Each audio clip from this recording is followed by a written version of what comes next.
Me llamo Sienna Andrews y tenía 38 años el día en que el funeral de mi madre se convirtió en un anuncio de negocios. Llevaba una bandeja de barras de limón cruzando el salón de la iglesia cuando el esposo de mi hermana golpeó su copa de vino y les dijo a 60 dolientes que su esposa recibiría toda la herencia de mi madre, $4,2 millones, y que el resto de nosotros no recibiríamos nada. Dejé la bandeja, lo dejé terminar. Pero lo que ninguno de ellos sabía era que el hombre callado junto a la mesa de las cazuelas tenía una carpeta en su auto. Y lo que ocurrió en los siguientes 8 meses le costaría a mi familia mucho más que dinero. Bienvenidos de nuevo a Calm Drama Stories, donde mujeres discretas cuentan las historias que vivieron y cómo salieron de pie al otro lado. Si alguna vez has sido la persona que se quedó mientras todos los demás enviaban flores, esta historia es para ti. Deja un comentario y suscríbete. La recepción fue en el salón parroquial donde mi madre enseñó catecismo dominical durante 19 años. Estaba rellenando la cafetera cuando escuché el tintineo de una cuchara contra el cristal. Derek Marsh se puso de pie en el centro del salón con un traje que costaba más que la cuota de mi camioneta y esperó el silencio como si se lo debieran. En nombre de la familia, comenzó. Como ha habido cierta confusión, creo que lo más amable es aclararlo ahora para que nadie se avergüence después. El patrimonio de Ruth, la casa, el terreno, las cuentas, aproximadamente $4,2 millones, pasa a mi esposa, Colleen. Ella era la mayor. Eso es lo que Ruth quería.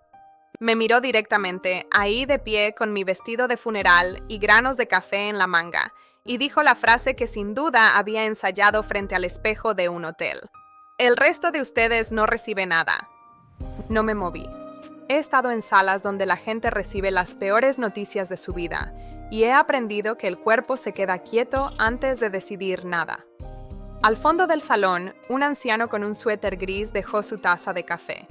Frank Delaney había sido el abogado de mi madre durante 30 años y su amigo por más tiempo aún.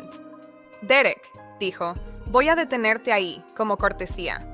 El testamento que describes es el antiguo. Ruth firmó un nuevo testamento hace 3 años en mi oficina, debidamente atestiguado.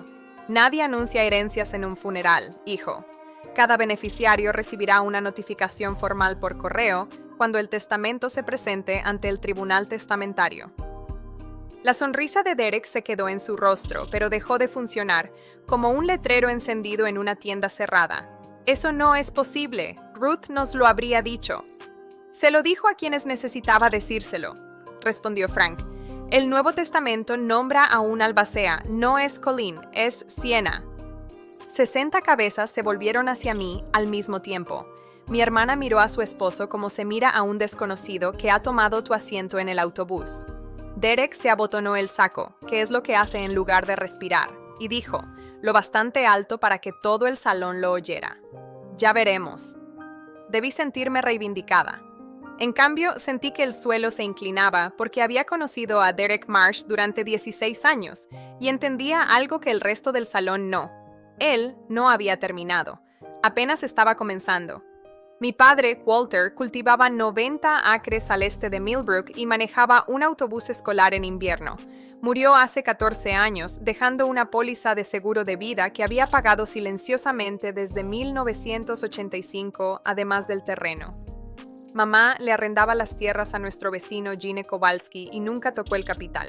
Era una maestra de primer grado que reutilizaba el papel aluminio. Con los años, el terreno llegó a valer cerca de $1,35 millones. La cabaña junto al lago que construyó mi padre valía alrededor de $620,000, y Frank la había ayudado a hacer crecer sus inversiones hasta $1,62 millones. Sumando la casa y las cuentas de efectivo, se llegaba a la cifra que a Derek le encantaba pronunciar en voz alta.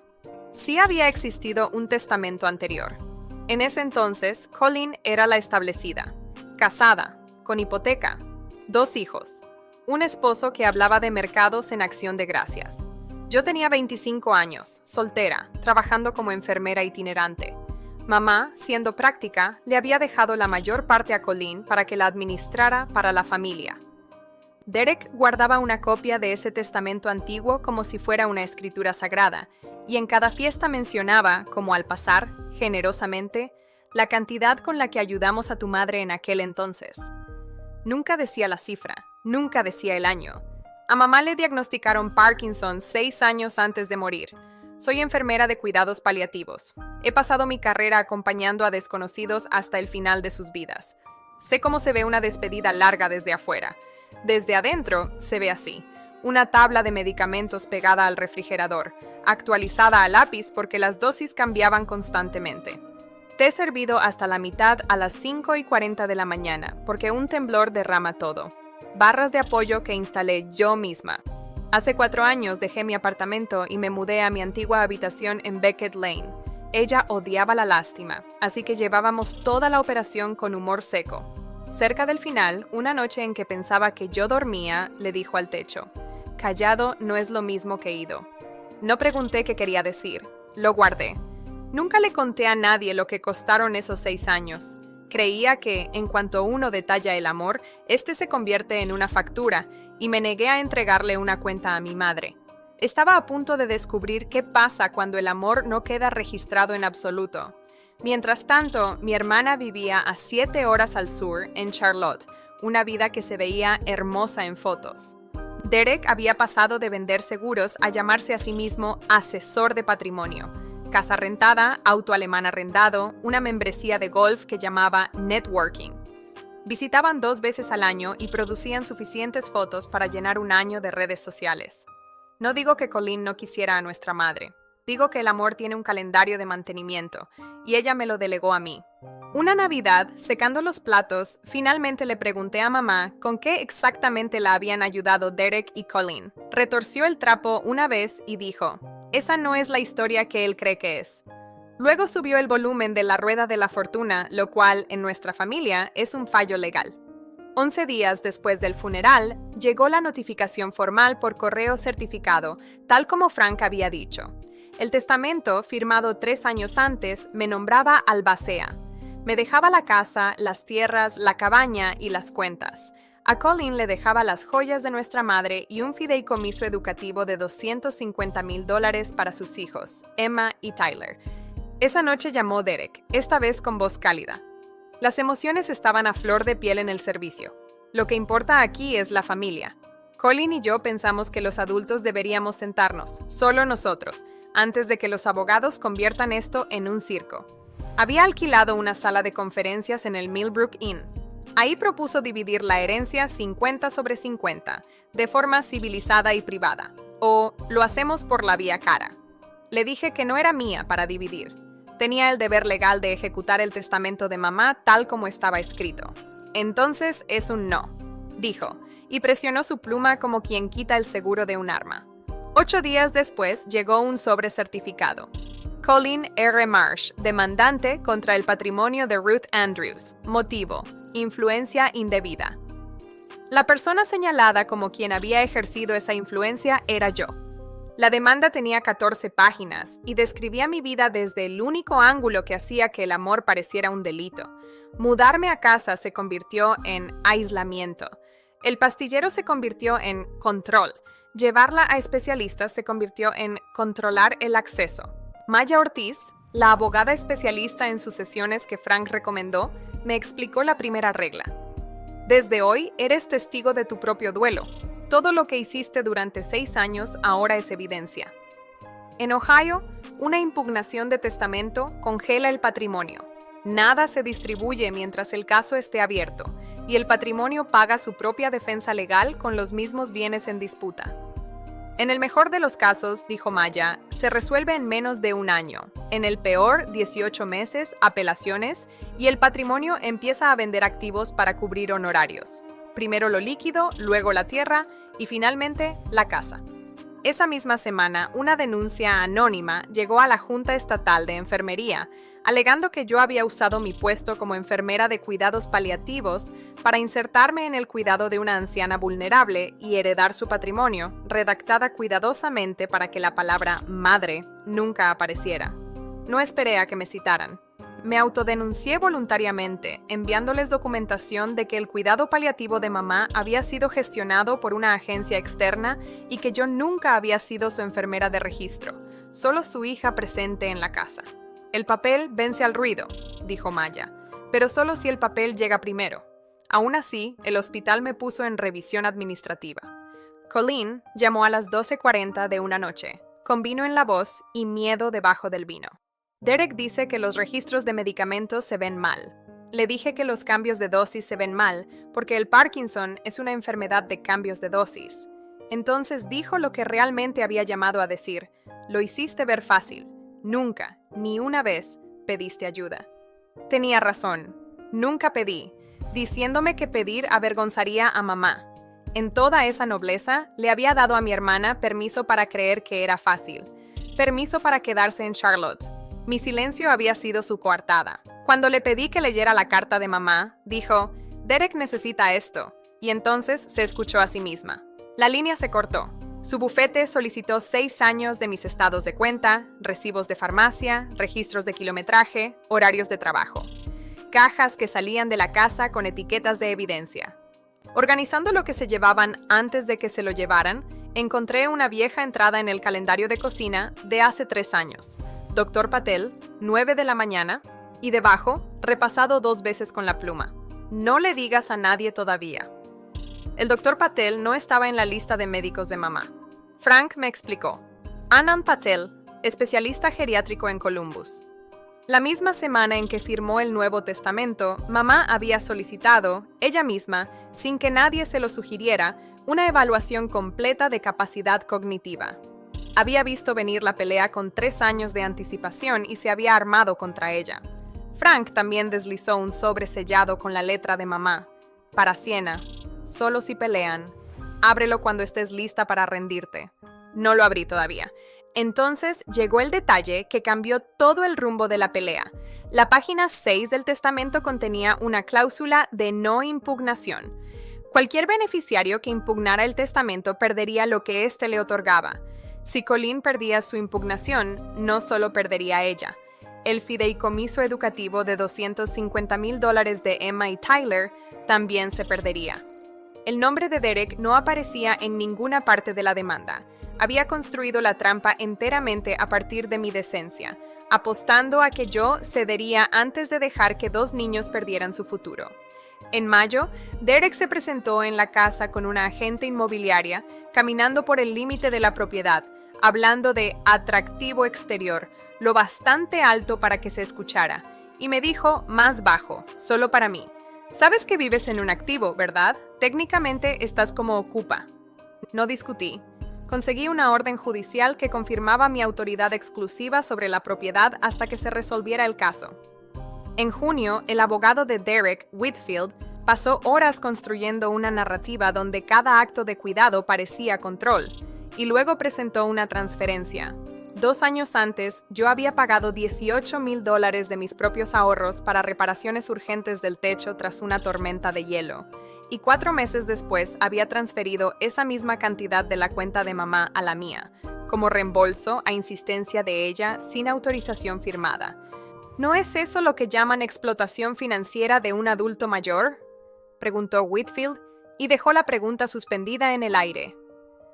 Julio trajo un desfile de parientes serviciales, instándome a llegar a un acuerdo, honorarios legales que superaron los $60,000 y finalmente una oferta por escrito, 60/40 a nuestro favor si firmaba en 10 días. Esa noche me senté en la mesa de la cocina con la pluma destapada, genuinamente dispuesta a firmar, no por el dinero, sino por la salida. Firmar significaba que Emma y Tyler conservarían su fideicomiso, que mi licencia dejaría de ser un blanco, que la casa dejaría de sangrar honorarios. El sobre sellado estaba justo ahí, en el cajón. No pude abrirlo. Su letra decía cuando estés lista para rendirte, y abrirlo se sentía como un tipo distinto de rendición. En cambio, manejé hasta el cementerio antes del amanecer y le conté todo en voz alta. En algún momento, finalmente escuché sus viejas palabras desde el otro lado. Callado no es lo mismo que ido. No se trataba solo de su enfermedad. Una hija callada no es una hija ausente. Todos habían tasado mi silencio en 0. Eso, por un momento, también había sido mi error. Regresé a casa y no firmé. A la mañana siguiente, llamó Maya. El descubrimiento probatorio corre en ambos sentidos. Revisando 12 años de registros financieros del patrimonio, había encontrado la verdad detrás de la frase favorita de Derek en las fiestas sobre la cantidad con la que ayudamos a tu madre. La transferencia había ido en la dirección contraria. Había salido de la cuenta de mamá hacia la de Derek y Colleen, registrada en su propia letra. Préstamo. Para la startup de correduría de D&C. Nunca devuelto. Ni un solo registro, jamás. Mientras tanto, las finanzas reales de Derek se estaban desmoronando. Préstamos comerciales morosos, un arrendamiento de auto atrasado, una cartera de clientes en fuga. El hombre que había anunciado $4,2 millones en un funeral se estaba ahogando dentro de un traje muy bueno. Le pedí a Colleen que se reuniera conmigo a solas en el restaurante donde mamá solía llevarnos. Puse los registros bancarios frente a ella. El préstamo, la transferencia, 12 años de una historia contada al revés. Retira la impugnación esta semana, le dije. Conserva el fideicomiso. Nunca volveré a mencionar esto, ni en la corte, ni en Navidad. Ese es todo el trato. Le temblaban las manos. No es tan simple, dijo. Todo se tramita a través de él. Se fue sin decir que sí. 2 días después, Derek publicó un largo ensayo público. La verdad sobre los últimos años de mi suegra, sin mencionarme nunca por nombre, usando fotos de esas visitas de 2 veces al año como evidencia de negligencia. El pueblo se dividió. Las cazuelas dejaron de llegar. Una carta de seguimiento me dio 72 horas para aceptar el 60/40 o enfrentar una remisión penal por los $18,000. Escribí una respuesta pública furiosa y luego la borré. El suyo era un escenario público, y yo había aprendido un tipo distinto de fortaleza junto a un tipo distinto de cama. Le dije a Maya, no hay trato, presenta el caso, vamos a juicio. Esa semana, 2 documentos cambiaron el rumbo. La Junta de Enfermería cerró mi caso, alegaciones no sustanciadas, y el hospital levantó mi revisión. La noche antes del juicio, finalmente abrí la carta sellada. No era un premio de consolación por rendirse, era permiso para ser vista. Había registrado todo, el té de las 5:40, las noches sentada afuera de su puerta escuchándola respirar, y cerca del final, subrayado 2 veces. Deja que te miren, Sienna. Que te vean no traiciona el cuidado, es la última parte de él.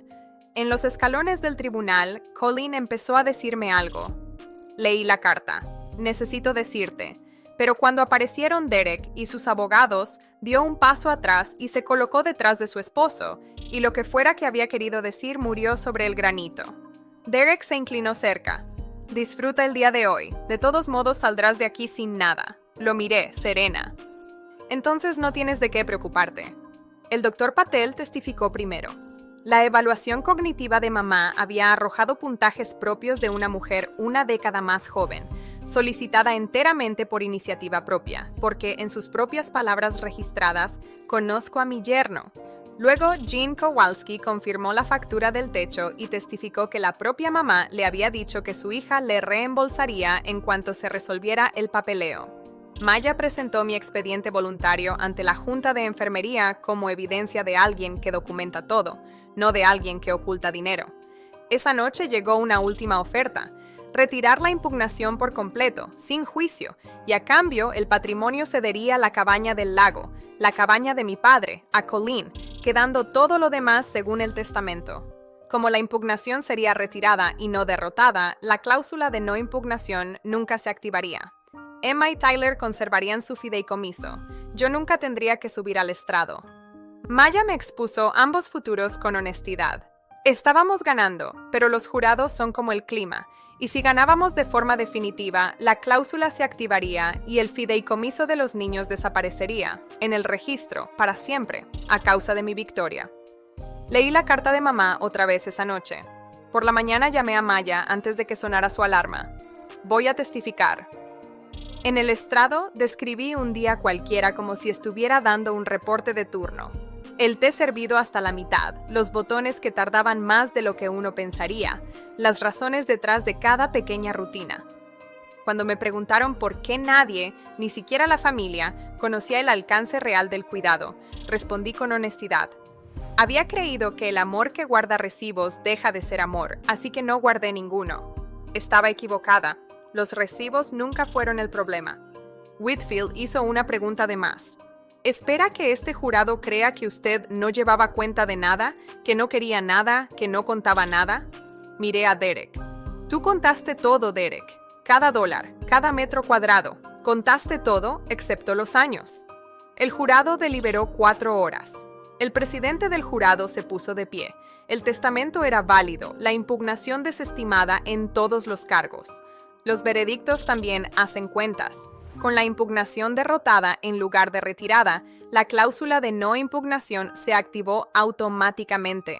Las joyas de Colleen y el fideicomiso educativo de $250,000 para Emma y Tyler se perdieron en el mismo aliento que confirmó los deseos de su abuela. Derek salió del tribunal hacia una multitud que había visto su ensayo dominical, sin nada más que un acuerdo rechazado y una historia que había dejado de funcionar. Colleen pasó junto a mí al pie de las escaleras sin mirarme. En los meses siguientes, el proceso testamentario se cerró con unos $180,000 en honorarios legales combinados, pagados con fondos del patrimonio. La casa siguió siendo la casa. Jean renovó su arrendamiento de las tierras con un apretón de manos. El negocio de correduría de Derek se disolvió para acción de gracias. El auto arrendado fue devuelto y eventualmente aceptó un trabajo de ventas en Raleigh. 2 semanas después del veredicto, publicó una foto de un amanecer con el pie de foto emocionado por este nuevo capítulo. Y al leerlo no sentí nada, lo cual me hizo saber que algo en mí había sanado. Por tía Lorraine me enteré de que Colleen se había divorciado y rentaba cerca de las escuelas de sus hijos. Ninguna de las dos llamó a la otra. En enero, usando mi propia herencia, no fondos del patrimonio, abrí cuentas educativas para Emma y Tyler, $125,000 cada una, la cantidad exacta que la cláusula les había quitado, sin condiciones y sin carta adjunta. Cuando la funcionaria del fideicomiso me preguntó si quería mantenerme anónima, di mi nombre. Ya estaba cansada de ser el tipo de bondad anónima. Una semana después, mi teléfono vibró una sola vez. Un número de Charlotte, 2 líneas sin saludo. Sabrán que vino de ti. Fue suficiente. Es un jueves de principios de primavera. La cocina de mi madre ahora alberga un círculo de cuidadores. 11 personas, algunos meses, en su mayoría desconocidos hace un año. Café siempre listo. Y la única regla es que aquí, quienes se quedaron pueden decir en voz alta lo que les costó a personas que ya lo entienden. La tabla de medicamentos ya no está en el refrigerador. En su lugar hay un calendario de primeros jueves. Si te llevas una sola cosa de mi historia, que sea esta. Las personas que aman más ruidosamente no siempre son las que se quedaron, y las que se quedaron no dejan de contar los años solo porque nadie más lo hizo. Esta es mi historia. 6 años de silencio, un sobre, una cláusula que nadie quería ganar. Si esto te recordó a alguien que se quedó, pregúntale hoy cómo está. No te lo va a pedir. Y habla con tus padres sobre sus deseos mientras todavía puedan decirlos en voz alta. Es el papeleo más amable del mundo. Si conoces a alguien que necesita esta historia, compártela. Deja un comentario, suscríbete y nos vemos en la próxima.